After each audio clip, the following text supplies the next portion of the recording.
You've been told happiness is something you have to create. But what if it's simply what remains when you stop resisting your own experience? Rupert Spira points to a radical shift. Happiness isn't an emotion you earn. It's the natural state of awareness itself. The quiet okayness that appears the moment you stop trying to fix a self that was never real. This echoes what Advaita Vedanta and even modern physics suggest. The one who experiences is stable, open, and untouched, while experiences themselves are always in motion.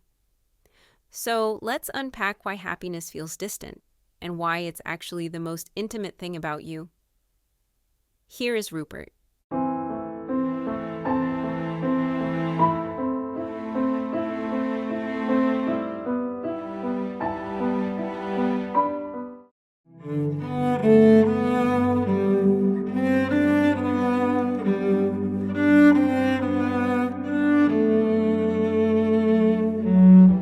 Implications of this recognition is that the happiness, and by happiness I don't mean that we always have to be smiling or laughing.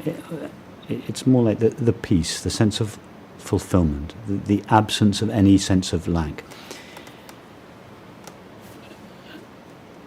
The happiness that we previously sought in activities, substances, states of mind, relationships, and never fully found there, has now been discovered to be part of our essential nature, not really part of our essential nature, a quality of our essential nature, this sense of fulfillment, this sense of absence of lack. So the motivation to seek happiness in any kind of objective experience, it doesn't disappear overnight, because there is a habit that we have been rehearsing for decades of seeking happiness in substances, activities, relationships.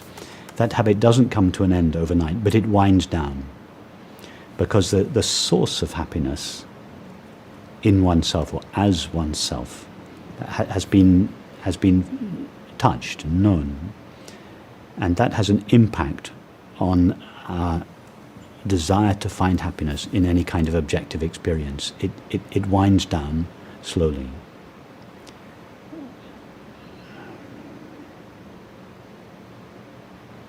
So that, for instance, has a profound effect on relationships. Most people anyone who believes or feels themselves to be a separate self is seeking one thing alone in life, and that is happiness. The reason, in relation to relationships, the reason a separate self seeks relationship is not because they want the other, it's because they want to be happy. If you knew that the person that you were dating was going to bring misery to your life, would we go on dating them? No way. It's not the person that we want, or the activity, or the substance. It's the happiness that we believe will be derived from them. So, if we are no longer seeking happiness in activities, in relationships, does that mean that we simply stop having relationships? No, of course not. Because we can have relationships either to fulfill our need for happiness, or to express and share and celebrate the happiness that we already feel. So we still have relationships, but we relieve the other person of the demand to fulfill our sense of lack, to fulfill our sense of emptiness. So we're not using the other as an object to continually fill up this sense of emptiness, which of course another can never do. And that is why relationships fall apart, because sooner or later we realize this other person is not fulfilling me. No person can fulfill us. As soon as we realize they're not fulfilling me, then the conflict begins and the relationship begins to fall apart. But now we don't want to be in relationship with the other for the purpose of finding happiness. So we relieve our friend of this impossible burden of providing happiness for an insatiable self. So that attitude gives our relationship the best possibility of being truly intimate, truly loving, open, undemanding, and an expression of our shared being. It's not a guarantee that an intimate relationship, for instance, will work, because there are many elements that go into the make of an intimate relationship. But this is the most essential part, the recognition that the other is not there to provide love for us or happiness for us. So that's just one example of how it has a profound effect on relationship with our neighbors, with our children, with our parents, but particularly intimate relationships. It is, I would go further and say that it was the prerequisite for true intimacy.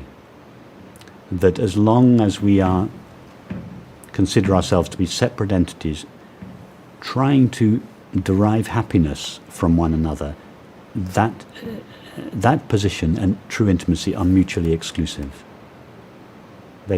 There cannot be true intimacy if we are demanding the other to fill up our sense of need or lack or want.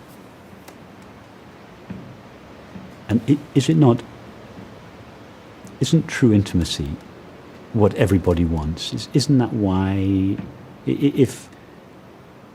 we have relationships? Because we all have this deep intuition of real intimacy. That's what we're looking for in a relationship. It's like this, we all know deeply at some level the potential of a relationship. And over and over again, we find that our relationships are spoiled by our projecting our needs and our fears onto the other person.